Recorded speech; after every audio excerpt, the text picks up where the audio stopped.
seriously considering a third term, Mr. President, even though it's prohibited by the Constitution? Or is this about staying politically viable? I will say this. So many people want me to do it. I have never had requests so strong as that. But it's something that, to the best of my knowledge, you're not allowed to do. I don't know if that's constitutional that they're not allowing you to do it or anything else, but there are many people selling the 2028 hat. But this is not something I'm looking to do. I'm looking to have 4 great years and turn it over to somebody, ideally a great Republican to carry it forward. But I think we're going to have 4 years, and I think 4 years is plenty of time to do something really spectacular. There it is. President Trump, again, dispelling the left-wing extremist pitch that he's going to be a dictator. Dictators don't voluntarily say they want to leave office. Dictators don't leave like he did in his first term. Okay. The bottom line is this: President Trump and his team are so smart, because remember, he knows where the bodies are buried. And the reason why he trolls them with things like 2028 and the hat and the memes are the image of the Pope, and he posted on his page, because he knows these people are so extremist, and the TDS is so, it is so intense in them that they'll take these things and run with it. And what it does, it eats up a news cycle. They'll spend an entire day talking about the Pope picture. They'll spend an entire day, 2 days, or 3 days on different segments. CNN might have 3 or 4 different shows that'll all talk about him running in 2028. MSNBC, the same thing. So when it's gobbling up that airspace, guess what it's not talking about? Tariffs. Guess what it's not talking about? Trade deals. So it's extremely smart. And these people, their TDS is so intense that they still haven't caught on to the trolling that he does. And he knows. It's just like with the thing with Canada, when he said never say never. He knew that sitting in a diplomatic situation like that, to say something like that, the left-wing extremist media was going to run with it. Or like we're going to see in this video. In this video, I'm going to show you clips where President Trump handled Kirsten Welker with a masterclass and made her look so foolish with the way that she was so negative in everything that she approached him. Every single question she presented came from the worst end of the negative part. Hey, people say they don't like this, and people say they hate that, and people say this is going to fail. And those percentages of those people are much, much smaller than the bigger set of the population that says they believe and they support and they're willing to hold on and they're loyal. They don't want to come from that. But President Trump, fearless as he is, taking on another one of these legacy media, the lamestream media is what I call them, going on their network, knowing he doesn't have to. And think about this. When do you ever see Democrats going on Fox? Democrats going on Newsmax? The only one I've ever seen have the cojones to do it was Gavin Newsom. And that's when Ron DeSantis just straight obliterated him. But he'll go on and he'll talk with Hannity. That's why you got to always keep your eye on Gavin Newsom, because he's not afraid to get up there and lie his tail off with that Cheshire cat grin, looking like Christian Bale in American Psycho. But without further ado, let's dig off into these videos. This clip of President Trump with Kirsten Welker, and he's going to school her. And as a matter of fact, I believe he made her a fan. I believe that he wins people over. He always does. He's charming. He's not as resistant. Look at what happened with Bill Maher. Even with Morning Joe, they went down there to Mar-a-Lago and met with him and had to admit he was pleasant. He was pleasant. This man is not the devil. This man is not Hitler. And the fact that these people keep, promoting that, that's why they look so foolish, because now Gen Z is waking up. I want you to remember this, and I'm going to get into the clip. The millennials, when they were coming along, that's when Twitter was still owned by Jack Dorsey. That's when they were suppressing conservative speech. That's when the right-wing president, the White House, they were freaking canceling people. They even kicked the president of the United States off of social media. In what world would you ever see something like that possible? An American-based company kicking off the commander-in-chief. So the millennials, all they heard was bad this on Trump. There was no organic podcast ecosystem of conservatives either. Black conservative voices, white conservative voices, Hispanic conservative voices, men and women. And so now when the steam engine got going, and now all these things popped up, Gen Z is coming along, seeing the effects of the Biden regime, seeing how the Democrats lie, seeing how destructive they are, seeing how they gaslight, see how they put foreigners in front of Americans, see what they did with the economy. And they're saying, whoa, this Trump guy isn't so bad. We saw what y'all Democrats and what Biden was about, and he was supposed to be the unifier. He was supposed to be the one that y'all were telling us the economy was good, but yet we're doing worse than the generation before us. Gen Z can't even afford their own places. They've been watching the millennials struggle, living at home with their parents, and Gen Z women are saying, whoa, I may want to check out being a trad wife. Gen Z men are saying, hey, there's nothing wrong with being masculine and being proud of being a man. And so they're waking up. That's why that demographic swinging conservative. The African-American demographic, the black demographic is swaying heavily, going Republican, especially for the males. The women still working on that. So the transition is happening is because of interviews like this. So check this out. I'm not going to play the entire interview, but we're going to get into the hot points of it where he really made a difference and put his stamp down and showed her, stop being so slanted and so negative. On one of the top issues on the minds of Americans. I want to start on the economy, sir, which obviously the biggest issue for voters. We got new numbers today, better than expected job numbers. Much better. At the same time, the economy shrank in the first quarter. You've been arguing all week that this is President Biden's economy. Is this now your economy, sir? Well, I think certain aspects of it are. If you enjoyed this video, do me a solid, hit that like button, because I'll never ask you for a cash app or a super chat, but you hitting that like button, it is currency, help spread the video around. And if you aren't subscribed to the channel, subscribe. And once you do, make sure you hit the notification bell and select all. That way you'll be notified when I upload new videos. I got to say something real quick. What she said is shrunk. The economy shrank 0.3%. Now, when they say that the economy shrank, the reason being is we spent less money. We spent less money, and we're cutting some of those programs. That's the only reason why it quote unquote shrank. But when you really scratch beneath the surface and you dig a little bit deeper, what you actually see is GDP actually is at 3%. It's at 3% when you scratch beneath. See, the mainstream media know this. They're talking about, oh, it shrank, the economy went down, it dipped. It only shrank because we're spending less money. The government is not printing money. We're not giving out all this tons of money to Ukrainians and all these people fighting these endless wars. So when you print money and you have more money out here in circulation than the supply demands, now that's what leads to inflation, because you've got too much money out in the market. So it requires more of it to buy the good. That same loaf of bread that might be $3, when you just print money, and you've got a surplus of money out there, that same loaf of bread may cost you $5 because there's excess amounts of money out there in circulation. That's what leads to inflation. It is the printing of too much money in circulation. So President Trump cut that. They cut the waste, fraud, and abuse. They stopped a lot of these wasteless programs. So when they say the economy shrunk or it dipped 0.3%, but GDP actually grew 3% because we had more private investment, close to what? I think it was a couple $1 trillion of private investment already set for the United States. We saw private jobs. The numbers came in at 177,000 for April. Prior month, for March, they came in at 228,000, much more than what the quote unquote expert economists said. So while they're freaking people out, all the tariffs are messing things up. The tariffs haven't even taken place yet. You cannot destroy an economy like America's economy within 100 days. I wouldn't care what policies he passed. It would not happen. But what they're not talking about is gas is down. Energy is down. Overall grocery prices are down. Core inflation is down. As a matter of fact, we've got the lowest core inflation numbers than we've had in 4 years. The S&P 500 had the longest record-breaking run of profits in 20 years. But the mainstream media won't tell you that. But I will. And check it out.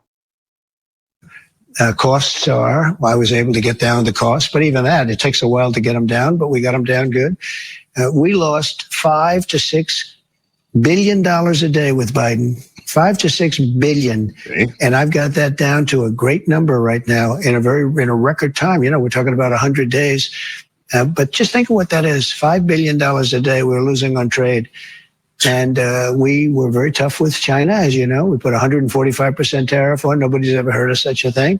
And we've essentially cut off trade relationships by putting that much of a tariff on. And that's okay. We've gone cold turkey. That means that we're not losing. You know, we lost $1 trillion to China. $1 trillion. That means we're not losing $1 trillion when we go cold turkey, because. And we just had a Democrat in Congress at a hearing with the Secretary of Treasury saying, going off and saying, you know what? There is no emergency because of the deficit. There's been deficits for 40 years under Republican and Democrat president. Deficits are not an emergency. And so the Democrats' mind and some of those rhino Republicans in Washington, their minds already said that they're okay with deficits. They're okay with China having $1 trillion trade deficit. Why? Because that's the way that it's always been. That's why they're losing their mind. Think about it. Some of these members of Congress, when they come in, the deficit game was already going. It was a thing. And when they get in, everybody thinks they're going to change it. And then after a while, they all just go ahead and roll on with the system and roll on. And we go deeper and deeper in debt. President Trump coming with a sledgehammer to bust that up and wake people up to the point that even if the Democrats tried it again, now people are asking questions. I've never seen more people speaking about policy and digging into things than there's ever been in our country's history, I believe, right now. Think about you and I. We're not here by mistake. This isn't coincidence that we're here together right now. It's because you are interested, you are concerned about what's going on in our country, and it matters. That's why you and I are here right now. And it's because not just of this man, but it's the evolution of everything that's been happening. We're sick and tired of being sick and tired. A lot of people are sick of walking over dollars to pick up dimes. Things have to change while the low global elites sit up and get rich and constantly tell us how bad it is to be rich, how terrible it is to be a billionaire or millionaire. Shame with them while they're all racing to be that. So they're dissing what they actually are and what they attain to be. Why? So the average person don't try to be that. So they make people work against themselves by demonizing. It's just like them demonizing Trump. By demonizing the man, they demonize the message. So people will ignore the message that can benefit their life because the lamestream media has convinced people and programmed them to demonize the man. You know how they say, don't hate the messenger? Don't hate the messenger. Listen to the message. But the lamestream media and the Democrats done a great job with that. But I digress. Because we're not doing business with them right now. And they want to make a deal. They want to make a deal very badly. We'll see how that all turns out, but it's got to be a fair deal. When does it become the Trump economy? It partially is right now. And I really mean this. I think the good parts are the Trump economy and the bad parts are the Biden economy. The lamestream media went crazy with this phrase too. Oh, Trump says the good things. And notice this. Remember in Trump's first term when the economy was great, the best it's ever been in the history of the United States? What did they say? Oh, that's because that's Obama's economy. That was Obama's. That wasn't Trump's. That was Obama's. And then they said Biden's was so great. But guess what? That didn't have anything to do with Trump and the way the markets performed and the way the tariffs brought in billions. No. Trump got no credit for that. Biden came in, started doing executive orders, changing things up. The economy tanks. Now we're in the Trump term in the first 100 days, and guess whose economy it is? On day one, they were saying prices aren't down, Trump. Prices aren't down, but yet for 4 years, we watched prices increase as high as 60% on certain items. Inflation rose as high as 9.3%, a record high. Record high. And so it is amazing how they don't even talk about Joe Biden, his administration. You ever notice when you try to bring it up, they say, we over that, we here now. Let's talk about now, that's the past. It's amazing how they do this with straight faces. Because he's done a terrible job. He did a terrible job on everything. From his auto pen, which I'm sure he knew nothing about some of the things he was supposedly signing. But, sir, you acknowledge when you announced your tariffs, for example, the stock market dropped. It's been volatile. It has since gone up. And it had Do you take record-breaking days. responsibility Look at for today. that? Yeah. Do you take responsibility when it drops? Ultimately, I take responsibility for everything, but I've only just been here for a little more than 3 months. But the stock market, look at what's happened in the last short period of time. Didn't it have 9 or 10 days in a row or 11 days where it's gone up? And the tariffs have just started kicking in. And we're doing really well. Psychologically, I mean, the fake news was giving me such press on the tariffs. The tariffs are going to make us rich. We're going to be a very rich country. So let's talk about the tariffs. And I want to ask you about something you said this week. Got a lot of attention. You were at your cabinet meeting. You said, quote, I'm going to quote what you said, maybe the children will have $2 instead of $30. Yeah. And maybe the $2 will cost a couple of bucks more than they would normally. Are you saying that your tariffs will cause some prices to go up? No, I think the tariffs are going to be great for us because it's going to make us rich. But you said some dolls are going to cost more. Isn't that an acknowledgement that some prices will go up? I don't think a beautiful baby girl that's 11 years old needs to have 30 dolls. I think they can have 3 dolls or 4 dolls. Now look at what she's doing. She has isolated this to dolls, not gas, not groceries. Forget the record-breaking days. She's literally isolating one small business that manufactures dolls. You see what these people do? They just nitpick on anything, no matter how absurd it is. They say, but look at this, Trump, you said things are going down, but doggone, there's a lollipop maker that says that his prices increased by 3 cents. What about him? Things are failing. But there's 99 other businesses that are crushing it, just like the auto industry right now. It is soaring due to the things that President Trump is doing and with the energy prices, but they're not talking about that. They're talking about dolls. That is how disingenuous these folks are. That is how fake these people are. Because what we were doing with China was just unbelievable. We had a trade deficit of hundreds of billions of dollars with China. When you say they could have $3 instead of $30, Back to are the you saying Say they don't need Americans $30. could see empty store shelves? No, I'm not saying that. I'm just saying they don't need to have $30. They can have 3. They don't need to have 250 pencils. They can have 5. But you're basically saying there could be some supply shortages because of we don't the have to tariff. waste money on a trade deficit with China for things we don't need, for junk that we don't need. Now, how in the world did she get from what he said, empty shelves and supply chain shortage? So what you're saying is that he said nothing of the sort. And Kirsten Welker is somebody who I've tried to like this woman, but she is really just no different than the rest of these extreme left wing. I said I wasn't going to call them libtards anymore. I made a promise to one of the subscribers who said that she has family members that suffer from some mental illnesses or handicaps, and that's painful. So I'm not going to disrespect the community by labeling Kirsten Welker with them. But this woman is just a shame. And I don't know how these people get a chance to call themselves journalists when all they do is spew one-sided things, paint everything as negative. Their news reporting is literally turning some people crazy. And I'm not talking about just those left-wing extremists that go out vandalizing Teslas.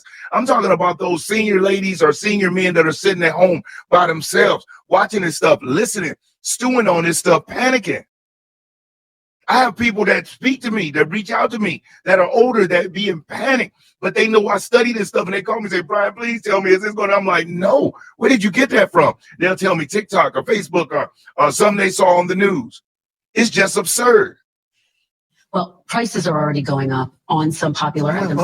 Tires, strollers. This is such a dishonest interview already. Exactly. Prices are down on groceries. Prices are down for oil. Prices are down for all energy. Prices are down at tremendous numbers for gasoline. And let me tell you, when you have the big thing, what he did, he spent like a stupid person, which he was, but he spent like a very stupid person. And that was bad for inflation.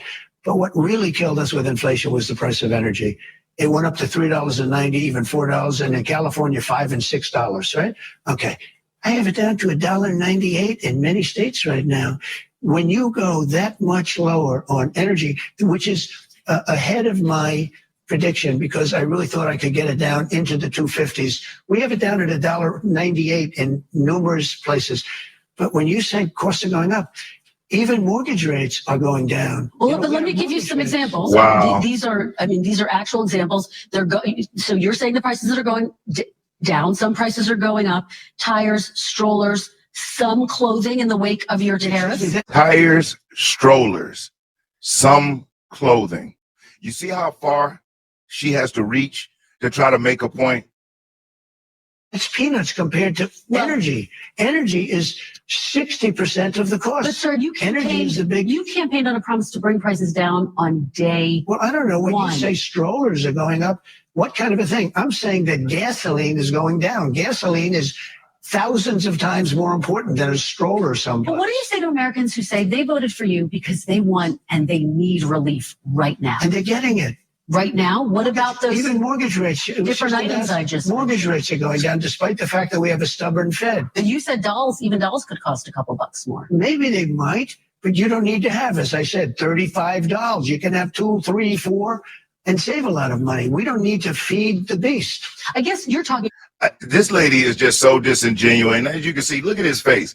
He just can't understand how she can sit there and say these things and speak like this. And I'm so glad that he put it right on Front Street. And he goes more and more in depth with this woman. And I'm just not going to, take the whole thing because it's a much longer interview. But I just wanted to come and just show you how President Trump was standing his ground with this woman, was straightening her out. And he straightens her even more throughout this interview because she tries to phrase more questions in just in a horrible and such a dishonest way. And just thankfully, President Trump, again, stepped up to the plate, didn't back down from their interview, and answered every one of their questions, and hopefully help some people find more peace that's on that Democrat side and open their mind and their eyes up to come on over here and cast that vote for the red. In Chicago, they're working hard. Brandon Johnson has a 10% approval rating. I know that in New York, people are working hard in Kentucky, and out there in Houston, you got people going up against the primary to take Jasmine Crockett out. So we got a lot of things going, and we cannot depend on this lamestream radical news media we got that is nothing more than an extension of the Democrat Party. And I'm sure they work with one of the alphabet agencies, and most of those people are probably alphabet employees. And if you don't know what I'm talking about, think about the agencies that use letters like ABC or DEF. I won't say the actual ones because YouTube loves to start tagging and flagging. So we're not going that route. But hey, man, if you stay with me and watched it, I really do appreciate it. Make sure you like the video if you haven't already. Leave a comment. Tell me what you think. Did Trump really hold it down? Subscribe to the channel if you aren't subscribed. Other than that, please be safe, be great. Sincerely, from the bottom of my heart, thank you. I'm Brian Maxwell, and I look forward to seeing you at the top. Over and out, y'all.